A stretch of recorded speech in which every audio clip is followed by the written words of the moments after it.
Hi, and welcome to the Healthy Family Law Attorney. I'm Tom Marks with the Marks Law Firm here in Orlando, Florida. And today we're going to talk about how do you calculate child support in Florida? Well, in Florida, we have a statute. Florida Statute 61.30 is the primary place that tells us how to calculate child support in Florida. So let's begin. Okay, so the first thing we have to determine is what are the gross incomes of the parties? Now, if a husband and wife or the partners in, say, a paternity case have W-2 wages or work for employers that issue a salary, that we can get that income pretty easily. It's only difficult when you have someone who's getting paid under the table or has a business who can hide income by plowing it back into the business, and that can get somewhat complicated. But let's just suffice to say we can determine the gross incomes of the parties. So what is gross income? Let's take a look at Chapter 61. So under subsection 2A, 1 through 14, the statute sets out what constitutes income. So looking at that, 1 through 14. 1, salary or wages. 2, bonuses. 3, business income. 4, disability benefits. 5, workers' compensation benefits, settlements. 6, basically unemployment compensation. 7, pension, retirement, and annuity payments. 8, social security benefits. 9, spousal support received from a previous marriage.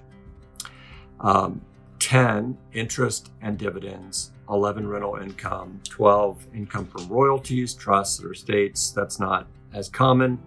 13, reimbursed expenses or in-kind payments to the extent they reduce living expenses. And 14 is gains derived from dealings in property, unless the gains are non-recurring. So let's talk about a couple of these. Reimbursed expenses or in-kind payments. What are those? Well, let's say the spouse or the partner is receiving a car allowance, or gets their meals reimbursed, or some other expense that reduces their daily living expenses. Even though that's not typically thought of as income, that is included as income. So if there's a $600-700 a month lease payment for the car paid by the employer, that's $600 or $700 more in income to base the child support on. Okay. Things like retirement and pension and all that, people don't think about also, but if someone is receiving retirement income or some other source of income other than from an employer, it's still considered income. All right, so that's gross income, and those are the 14 different things you should talk with your attorney about if you have any sense that your partner or spouse is receiving those types of monies. Okay, so from the gross income, you then take what are the allowable deductions, because we have to arrive at net income, because net income is what is used to put into the formula in Florida. And yes, in Florida, we have child support guideline worksheets, formulas to determine what the child support is, unlike alimony that we don't have a formula for. And there are several software programs that are used to calculate child support. Our firm happens to use the family law software. There's another program called DPA. Some people have used another program called FinPlan. So gross income minus deductions. Let's talk about what are allowable deductions. Okay, let's look at Chapter 61 of the Florida statutes again. Specifically subsection 3, A through G. So starting with A, federal, state, and local taxes are deductions. B, federal insurance contributions or self-employment tax. C, mandatory union dues. D, mandatory retirement payments. E, health insurance payments. This is for the parents. And F, court-ordered support for children, which is actually paid, has to be paid by the parent, not just ordered. And G, spousal support paid pursuant to a court order from a previous marriage. Okay, so these are the deductions. So a couple of interesting things here. If, and I've had this happen, your spouse or partner has gotten someone else pregnant, or they're in a relationship with someone else, and you think they may have a child with that other person, then you want to get your child support ordered prior to that other person getting their child support ordered, because your child support will be less if your partner or spouse has a child support order already in place and they're making child support payments to someone else. I know that sounds bizarre, but it's something to think about. Same thing with alimony in a prior relationship, marriage. If your spouse or partner is paying alimony pursuant to a court order, then that's also going to reduce their income and reduce the child support awarded. Okay, so now we have gross income minus allowable deductions equals net income. That gets plugged into the formula. All right, the next thing you're going to look at is health insurance premiums paid for the minor children. Whichever parent is paying those is going to get that as included in the child support guideline formula to, if they're the payor spouse, it's going to reduce the child support they pay. If it's the payee spouse or partner that's receiving the child support, then it's going to increase the child support to help cover that health insurance premium for the minor children. Okay, child care expenses paid for the minor children. This can be before school, after school care.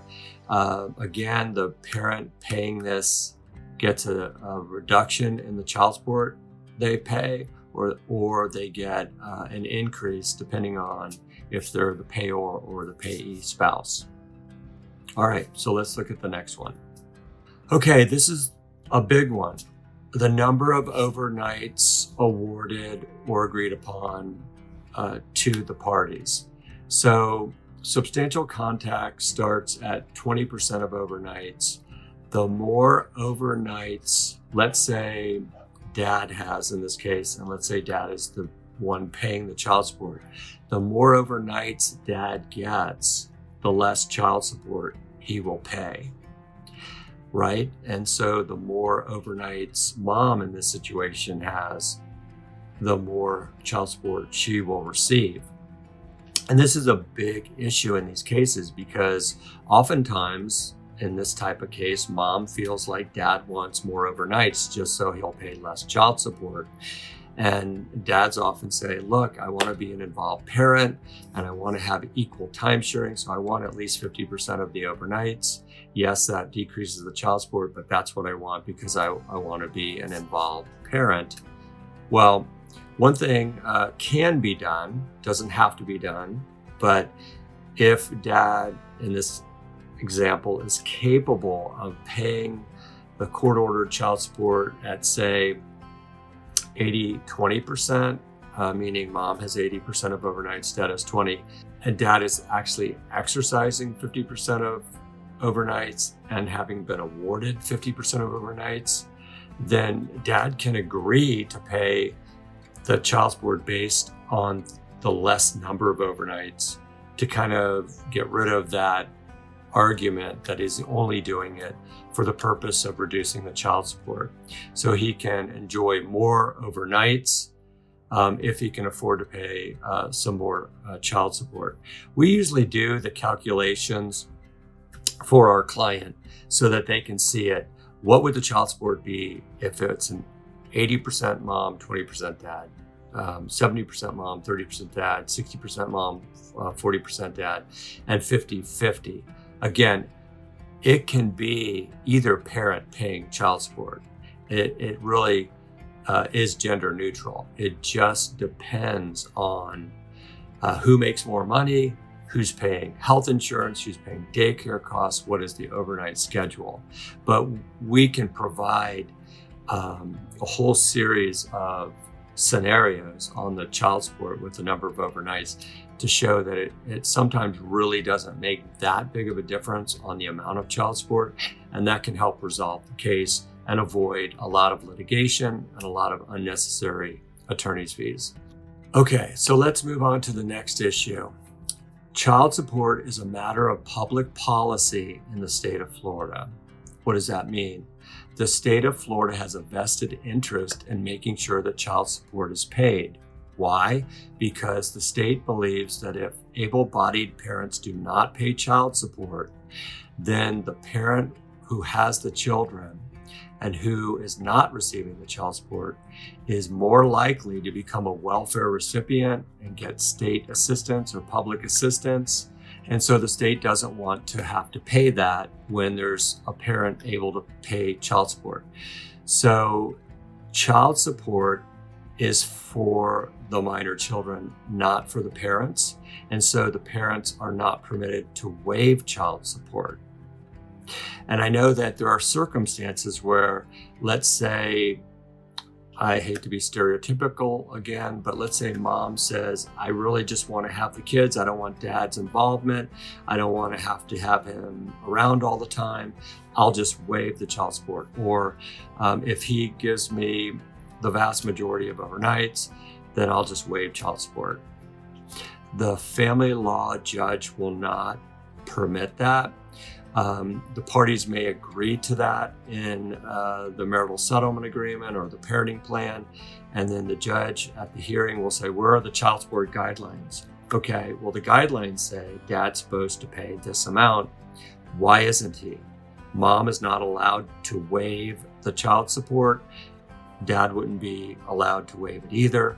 So we're going to go ahead and impose a child support obligation, even though the parties said they were going to waive it. Okay, so next, child support is paid through when? Well, through the age of majority. That's age 18 in Florida. However, there is a provision that if you do write it into the agreement, child support can continue up to age 19 if the minor child is in high school performing in good faith with an expectation that they will graduate before age 19. Okay, so don't forget to make sure to include that if you think there's a possibility that one of the minor children may not graduate high school before or about the age of 18.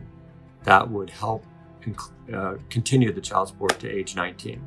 Okay, another factor about child support that you may want to know is, what if one of the parents or both have a change in their incomes in the future?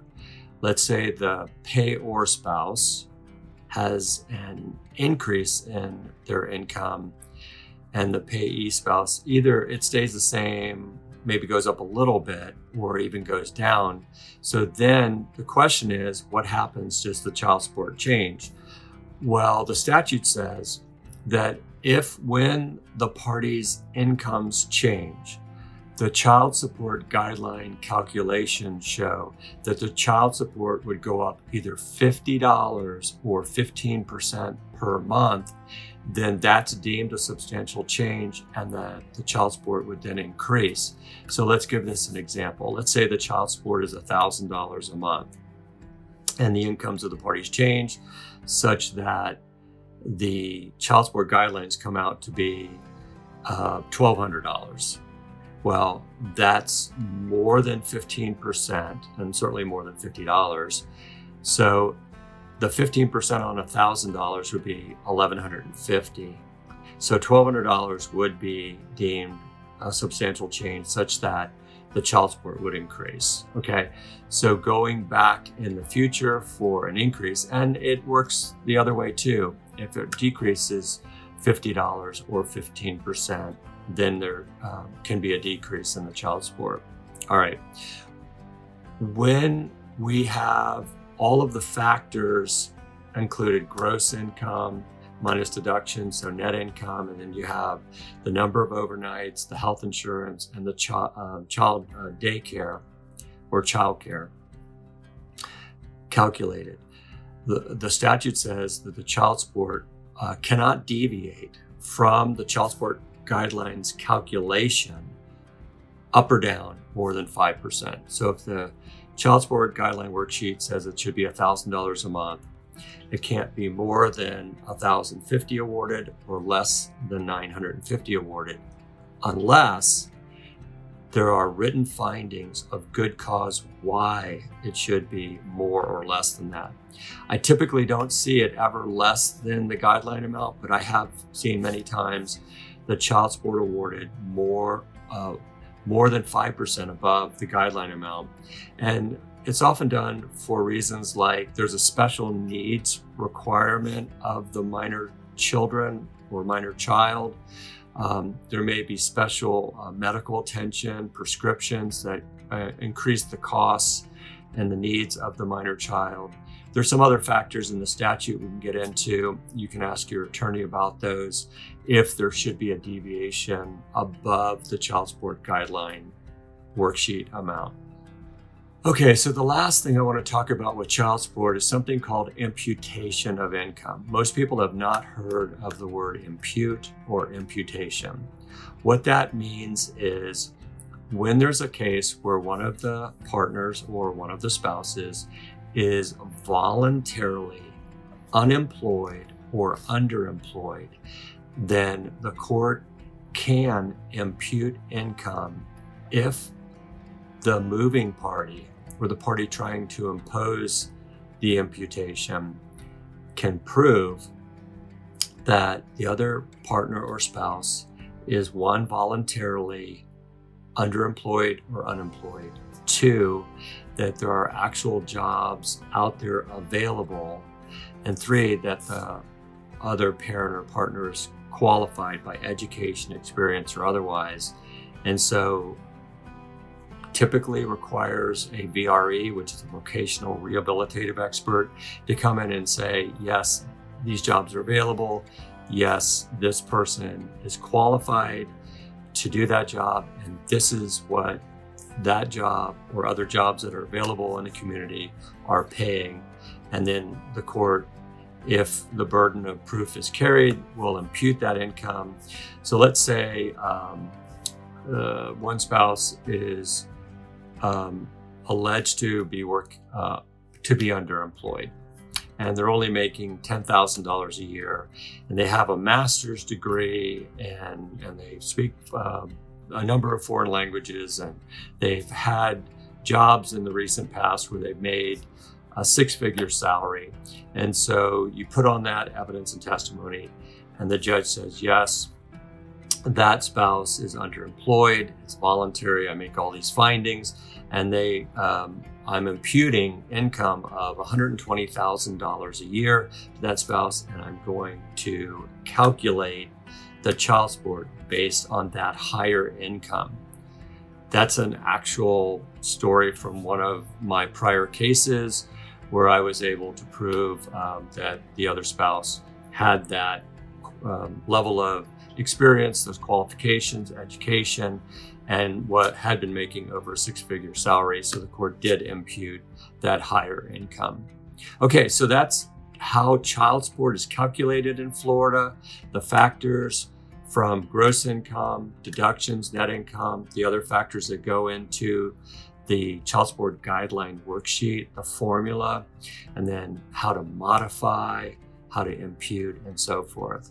So I hope this video has been helpful. Because I believe your family matters, my purpose is to provide hope and help to families to successfully navigate the family law process in a healthy way.